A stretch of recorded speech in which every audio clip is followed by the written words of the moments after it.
اور ایک کتاب میں لکھا ہے کہ آپ لوگوں کو پتہ ہے کہ بیوی حضرت عمر رضی اللہ عنہ سے کیا بات کر رہی تھی؟ عجیب سی بات تھی، سن کے حیران ہو جائیں گے. وہ کہہ رہی تھی آپ جو رات کو مدینے میں گشت کرنے کے لیے جاتے ہیں نا، آپ اصل میں مدینے کی عورتوں کو دیکھنے کے لیے جاتے ہیں. اللہ اکبر کبیرہ، اللہ اکبر کبیرہ.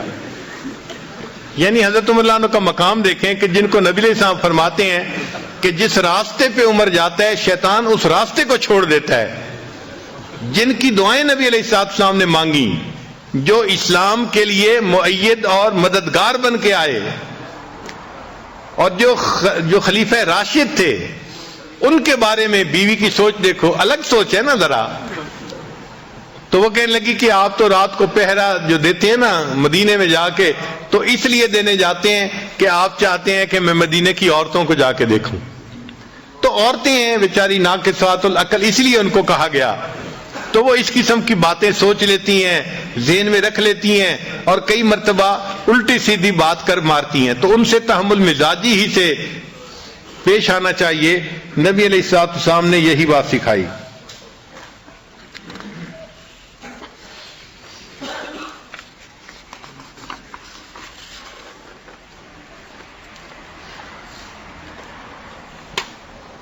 تو پہلی بات کہ خاوند کے اندر سینس آف ریسپانسبلٹی ہونی چاہیے، اور دوسری بات کہ خاوند کے اندر فوربیئرنس ہونی چاہیے، اور تیسری بات کہ خاوند کو چاہیے کہ اپنی بیوی کی بات کو سنے.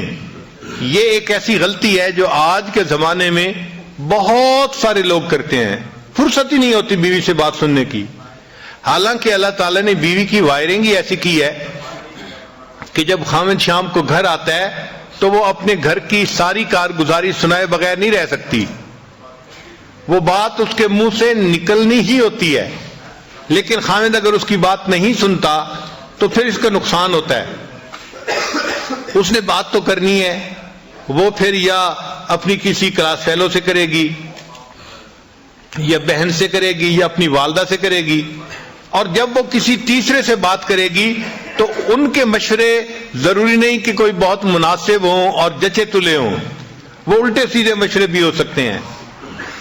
ہمارے حضرت رحمۃ اللہ فرمایا کرتے تھے کہ میاں بیوی آپس میں ایک دوسرے کی وجہ سے کبھی نہیں جھگڑتے، ہمیشہ تیسرے کی وجہ سے جھگڑے ہوتے ہیں. اور واقعی ہم نے دیکھا ہے کہ جھگڑے کی بنیاد ہمیشہ کوئی نہ کوئی تیسرا ہوتا ہے. چاہے وہ لڑکی کی ماں ہو، لڑکی کی بہنیں ہو، یا لڑکے کی والدہ ہو، لڑکے کی بہنیں ہو، کوئی نہ کوئی تیسرا ہوتا ہے جو میاں بیوی کی ایکویشن خراب ہونے کا ذریعہ بنتا ہے. تو اس لیے خاوند کی یہ ذمہ داری ہے کہ جب وہ باہر سے آئے تو وہ 15-20 منٹ اپنی بیوی کے پاس بیٹھے اور اس سے اس کی بات چیت سنے جو وہ کہنا چاہتی ہے. اچھا، یہ ضروری نہیں کہ اس بات چیت کا جواب بھی فوراً دیں. بیوی کو جواب نہیں فوراً چاہیے ہوتا، صرف بیوی نے کارگزاری سنانی ہوتی ہے. بس آپ توجہ کے ساتھ اس کی بات کو سنیں، اس کے ساتھ آئی کنٹیکٹ رکھیں تاکہ وہ فیل کریں کہ بڑی توجہ سے میری بات سنی جا رہی ہے. جب وہ بات کر لے گی نا تو وہ بڑی مطمئن ہو جائے گی. تو لسن ٹو یور وائف، یہ خاوند کی ذمہ داری بنتی ہے. پھر ایک صفت اور کہ گھر کے ماحول کو نیکی پر رکھنا، یہ خاوند کی ذمہ داری ہوتی ہے. وہ اپنی بیوی کو بھی نیکی کی تلقین کرے، اپنے بچوں کو بھی نیکی کی تلقین کرے، اور بیوی کے ساتھ بیٹھ کے مشورہ کرے کہ ہم اپنے بچوں کو نیکی کی تربیت کیسے دے سکتے ہیں. یہ ذمہ داری خاوند کی ہے. کلکم رائن وکلکم مسئول عن رعیتہ، تم میں سے ہر آدمی چرواہے کی مانند ہے اور اس سے اس کے عیال کے بارے میں پوچھا جائے گا. تو خاوند سے بیوی اور بچوں کی دینداری کے بارے میں پوچھا جائے گا، اور عورت سے اس کے بچوں کی دینداری کے بارے میں پوچھا جائے گا. تو یہ بھی ذمہ داری مرد کی ہوتی ہے کہ گھر کا ماحول نیک رہے. ایسی آزادی نہ کرے کہ جی بیوی ٹی وی لے کے آ گئی ہے اور بیوی نے یہ لگوا لیا ہے اور بیوی نے یہ کر دیا ہے اور بچوں کے ذمے. ایسی بات ہرگز نہیں، مرد کی ذمہ داری ہوتی ہے. نیکی کے اوپر کمپرومائز نہیں ہے، لیکن اس کو امپلیمنٹ محبت پیار سے کرے، اکھڑ مزاجی سے نہ کرے. اس طرح مسلمان نہ بنے کہ اس کے مسلمان بننے پہ باقی لوگ کافر بن جائیں. ایسے نہیں کرنا چاہیے. محبت پیار سے ان کو سمجھائے اور ان کو دین کی طرف لے کے آئے. محبت پیار ایسا نسخہ ہے کہ گھر کے سارے لوگ دین کے اوپر آ جانا آسانی سے آ جاتے ہیں. ایک مرتبہ لاہور کا ایک نوجوان میرے پاس آیا. اب اس کی شادی 1-2 مہینے پہلے ہوئی تھی اور شادی کے چند ہی دنوں بعد یہ سلسلے میں داخل ہو گیا, بیعت ہو گیا. اب اس نے چہرے پہ داڑھی بھی سجا لی, نمازیں بھی پڑھنی شروع کر دیں, تو نیکی پہ آ گیا.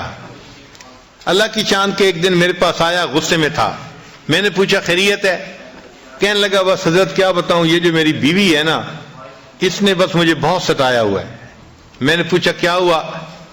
کہنے لگا کہ کہتا ہوں تو نماز نہیں پڑھتی, سر پہ دوپٹے کا خیال نہیں رکھتی, اور بالکل اس کو تو دین کا کوئی احساس ہی نہیں ہے.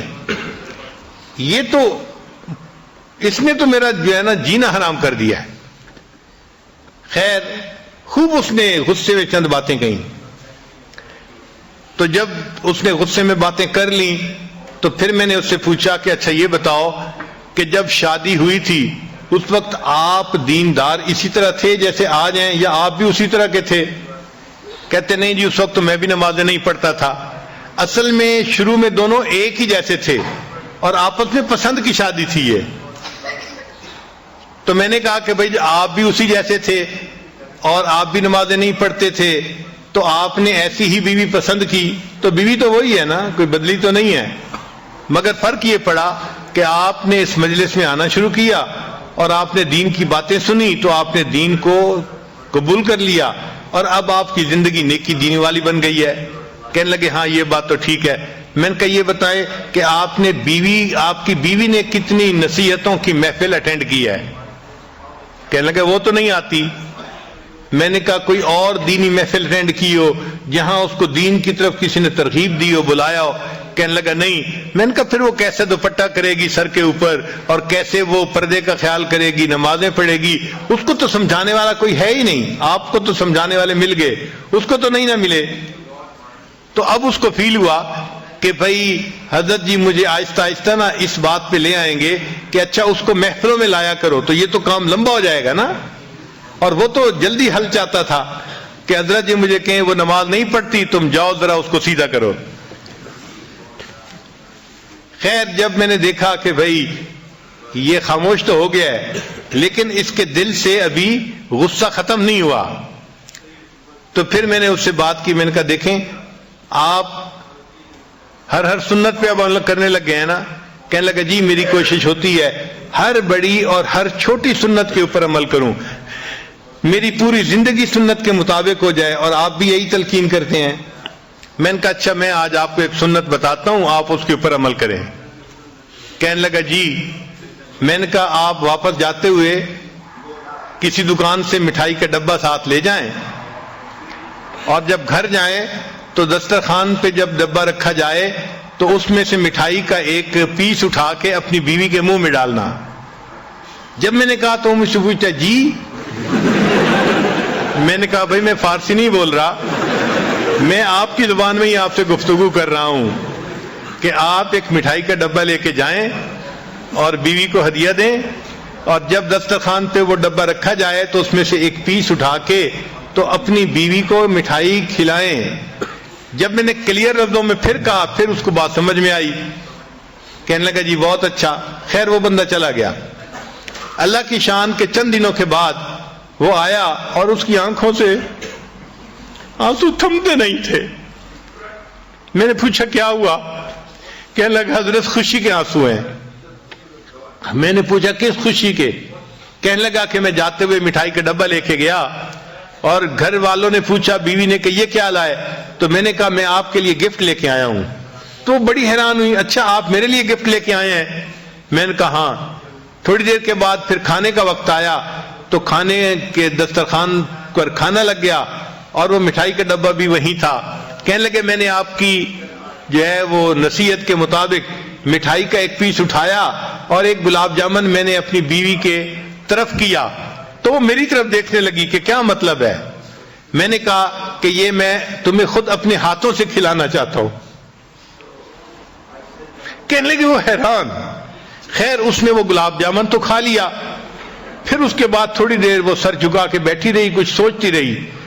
پھر مجھے کہنے لگی آپ نے آج ایسا کیوں کیا ہے، پہلے تو کبھی نہیں کیا. تو کہنے لگا کہ میں نے اسے کہا کہ حضرت نے مجھے بتایا ہے کہ یہ نبی علیہ الصلوۃ والسلام کی سنت ہے، میں نے اس سنت کے اوپر عمل کیا ہے. کہنے لگا جب میں نے یہ بات بتائی میری بیوی کی آنکھوں میں سے آنسو ٹپک پڑے اور وہ کہنے لگی اچھا یہ نبی علیہ السلام کی سنت تھی. میں نے کہا ہاں. تو کہنے لگی اچھا کیا میں بھی اور سنتوں پہ عمل کر سکتی ہوں؟ تو میں نے کہا ہاں کر سکتی ہو. تو کہنے لگے وہیں بیٹھے ہوئے میری بیوی نے وعدہ کیا کہ میں آج کے بعد نمازیں بھی پڑھوں گی اور پردہ بھی کروں گی اور شریعت کے اوپر مکمل پابندی کر کے سنتوں والی زندگی میں بھی اختیار کروں گی. نبی علیہ الصلوۃ والسلام کی ایک سنت نے پورے گھر کے ماحول کو بدل کے رکھ دیا اور وہ بچی نیک بن گئی اور بعد میں وہ بچی عالمہ بھی بن گئی. تو گھر کے اندر نیکی کا ماحول رکھنا، نیکی کی تلقین کرتے رہنا، یہ خاوند کی ذمہ داری ہوتی ہے. ہمارے حضرت رحمت اللہ علیہ فرمایا کرتے تھے کہ جو خاوند اپنے گھر میں نیکی کے ماحول کا خیال نہیں کرتا، جو خاوند اپنے گھر میں نیکی کے ماحول کا خیال نہیں کرتا، اس گھر کے مردوں میں اور مردوں میں کوئی فرق نہیں ہوتا. یہ ہمارے حضرت مرشد عالم رحمۃ اللہ فرماتے تھے کہ جو مرد اپنے گھر میں گھر والوں کو نیکی کی تلقین نہیں کرتا، اس گھر کے مردوں میں اور اس گھر کے مردوں میں کوئی فرق نہیں ہوتا. تو یہ خاوند کی ذمہ داری ہوتی ہے. ایکسکیوز نہ کریں کہ جی میری بات سنتا کوئی نہیں، مانتا کیوں نہیں. ہاں جب آپ رف ٹف موڈ میں، غصے کے موڈ میں بات کریں گے آپ کی بات کوئی نہیں سنے گا، لیکن جب آپ محبت اور پیار سے بات کریں گے تو ایسی ہر کوئی بات سنے گا کہ سب آپ کے جو ہیں وہ بات کو پورا کر کے دکھانے والے بن جائیں گے. بچے بھی آپ سے محبت کریں گے، بیوی بھی آپ سے محبت کرے گی. تو یہ صفت بھی خاوند کے اندر ہونی چاہیے.